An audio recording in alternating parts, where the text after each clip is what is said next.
एक बहुत बड़े बाजार में, जो अपने चालाक व्यापारियों के लिए जाना जाता था, सेठ मनोहर दास रहते थे।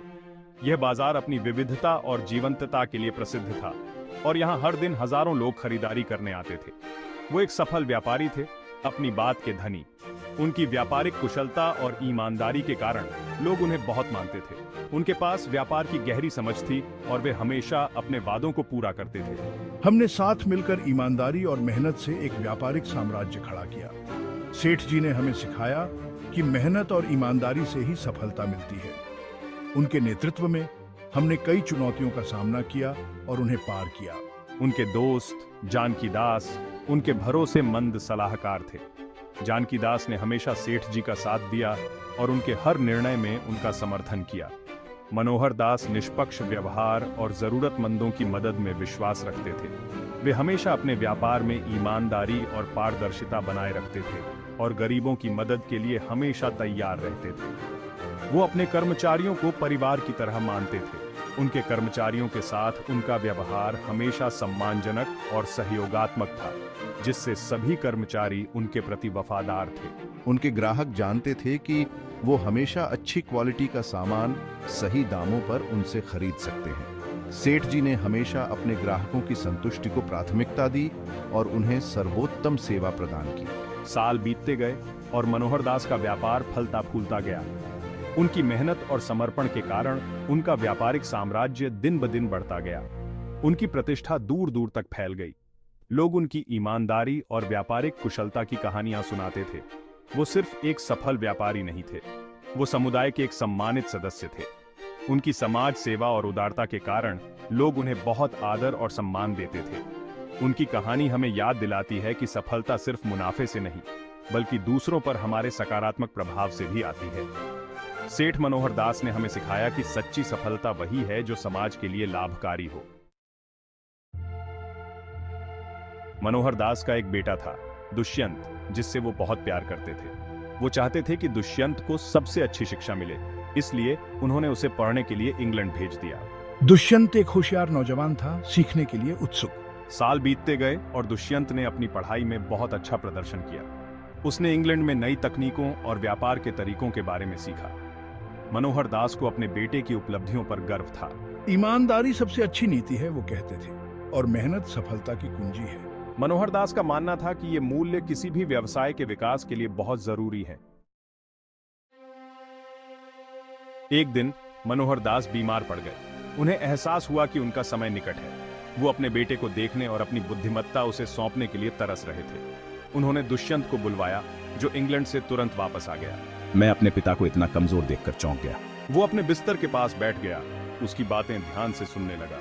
मनोहर दास ने व्यापार में ईमानदारी और करुणा के महत्व के बारे में बताया। याद रखना बेटे, उन्होंने धीरे से कहा, असली धन सिर्फ पैसों में नहीं है, बल्कि दूसरों के लिए की गई भलाई में है।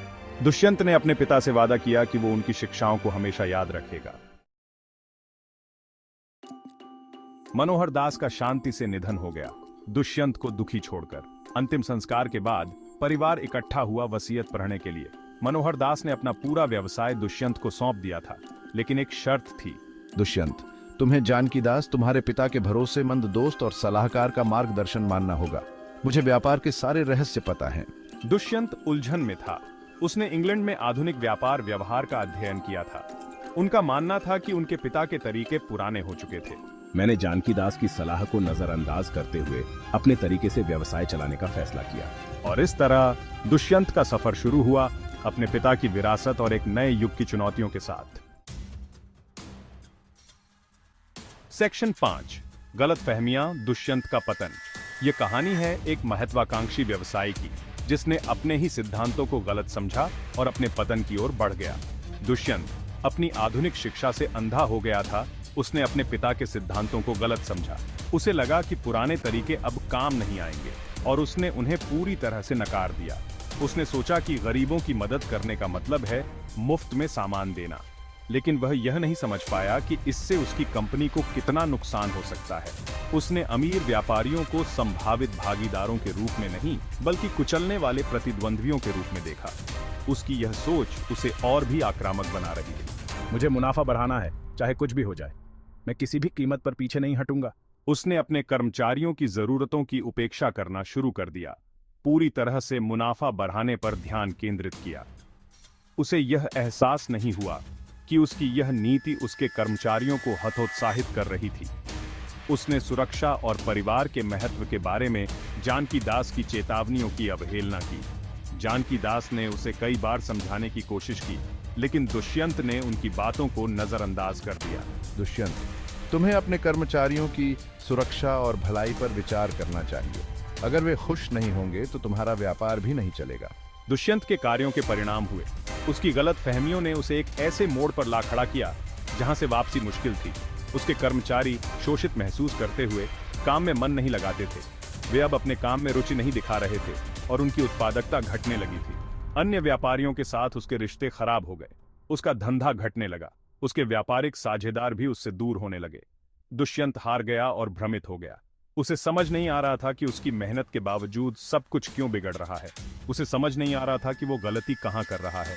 उसने अपने फैसलों पर पुनर्विचार करना शुरू किया, लेकिन तब तक बहुत देर हो चुकी थी। सब कुछ क्यों बिखर रहा है? मैंने कहां गलती की? क्या मैं अपने सिद्धांतों को समझ नहीं पाया? सेक्शन 6, मार्गदर्शन की तलाश, जानकी दास बचाव के लिए। एक शाम जब दुष्यंत अपने ऑफिस में अकेला बैठा था, कागजों के ढेर से घिरा हुआ था, जानकी दास उससे मिलने आए। उसने चिंता के साथ देखा था कि कैसे दुष्यंत का व्यवसाय लड़खड़ा रहा था। दुष्यंत मेरे बेटे, तुम बिना पतवार के जहाज की तरह हो, समुद्र में खोया हुआ। तुम्हारे पिता के सिद्धांत पुराने नहीं थे, वे उनकी सफलता की नींव थे। दुष्यंत विनम्र और हताश आखिरकार सुन ही लिया। उसने महसूस किया कि उसके अहंकार ने उसे अंधा कर दिया था। उसने अपने पिता की शिक्षाओं का गलत अर्थ निकाला था। कृपया जानकी दास, मुझे सही रास्ते पर वापस ले चलो। सेक्शन 7, सही मायने, व्यापार के जरिए गरीबों की मदद करना। जानकी दास, हमेशा धैर्यवान और बुद्धिमान, ने मनोहर दास के सिद्धांतों के पीछे के सही अर्थ को समझाया। उन्होंने बताया कि व्यापार केवल मुनाफा कमाने का जरिया नहीं है, बल्कि यह समाज की सेवा करने का एक माध्यम भी है। गरीबों की मदद करने का मतलब भीख देना नहीं है। इसका मतलब है कि उन्हें आत्मनिर्भर बनाने के लिए साधन और अवसर प्रदान करना। इसका मतलब है कि उन्हें जीवन यापन करने के अवसर पैदा करना, उन्हें शिक्षा और कौशल विकास के माध्यम से सशक्त बनाना। उन्होंने दुष्यंत को याद दिलाया कि उनके पिता ने हमेशा अपने कर्मचारियों को उचित वेतन दिया था और उन्हें आगे बढ़ने के अवसर प्रदान किए थे। यह उनके व्यवसाय की सफलता का एक महत्वपूर्ण कारण था और उन्हें आगे बढ़ने के अवसर प्रदान किए थे। यह न केवल कर्मचारियों के लिए बल्कि पूरे व्यवसाय के लिए फायदेमंद था। अपने कर्मचारियों को सशक्त बनाकर आप अपने व्यवसाय को सशक्त बनाते हैं। ये एक दीर्घकालिक निवेश है जो हमेशा लाभदायक होता है। आप अपने व्यवसाय को सशक्त बनाते हैं। एक खुशहाल और प्रेरित टीम ही व्यवसाय को नई ऊंचाइयों तक ले जा सकती है। दुष्यंत समझ गया। उसने महसूस किया कि व्यापार केवल मुनाफा कमाने का जरिया नहीं है, बल्कि यह समाज की सेवा करने का एक माध्यम भी है। वो मुनाफे पर इतना ध्यान केंद्रित कर रहा था कि वो व्यवसाय के मानवीय पहलू को ही भूल गया था। उसे समझ में आया कि एक सफल व्यवसाय उसके कर्मचारियों की भलाई पर टिका होता है। उसने महसूस किया कि एक सफल व्यवसाय उसके कर्मचारियों की भलाई पर टिका होता है। जब कर्मचारी खुश और संतुष्ट होते हैं तो वे अपने काम में अधिक योगदान देते हैं। अब मैं समझ गया। ये केवल मुनाफा कमाने के बारे में नहीं है, बल्कि यह सभी को एक साथ ऊपर उठाने के बारे में है। यह सभी को एक साथ ऊपर उठाने के बारे में है। जब हम सभी को साथ लेकर चलते हैं तो हम एक मजबूत और समृद्ध समाज का निर्माण करते हैं। सेक्शन 8, दोस्त या दुश्मन। अमीर और सफल दुष्यंत, तुम्हारे पिता प्रतिस्पर्धा में विश्वास रखते थे, परंतु रिश्तों की कीमत पर नहीं। अमीर तुम्हारे दुश्मन नहीं हैं दुष्यंत, वे तुम्हारे सहयोगी हो सकते हैं, प्रगति के साथी। मिलकर काम करने से तुम वह सब हासिल कर सकते हो जो अकेले कभी नहीं कर सकते। दुष्यंत ने सफलता को हमेशा अकेले की जाने वाली चीज समझा था। अब उसे रिश्ते बनाने और व्यापार में सहयोग की महत्ता समझ में आई। वह साझेदारियों के मूल्य को पहचानने लगा। सेक्शन 9, सुरक्षा पहले, परिवार सबसे ऊपर अंततः। जानकी दास ने दुष्यंत को परिवार और सुरक्षा के महत्व की याद दिलाई। तुम्हारे पिता हमेशा अपने परिवार को प्राथमिकता देते थे। वे मानते थे कि इंसान की सबसे बड़ी दौलत उसके अपने होते हैं। क्या फायदा उस दौलत का जो तुम्हारे पास हो, अगर तुम स्वस्थ न हो और अपने प्रियजनों के साथ न बांट सको। दुष्यंत अपने पिता के शब्दों पर विचार करते हुए अपराध बोध महसूस करने लगा। वह अपने काम में इतना डूब गया था कि उसने अपने परिवार की उपेक्षा कर दी थी। उसने अपने प्रियजनों और उनकी भलाई को प्राथमिकता देने का संकल्प लिया। सेक्शन 10। एक बदलाव। दुष्यंत की सफलता जानकी दास की बुद्धिमत्ता और अपने पिता के सिद्धांतों से प्रेरित होकर दुष्यंत ने अपने व्यापार को फिर से बनाना शुरू किया। उसने अपने मजदूरों से अपने पिछले गलतियों के लिए माफी मांगी। उसने उनके काम करने की स्थितियों में सुधार किया और उन्हें उचित वेतन दिया। उसने अन्य व्यापारियों से संपर्क किया, सहयोग और साझेदारी का प्रस्ताव रखा।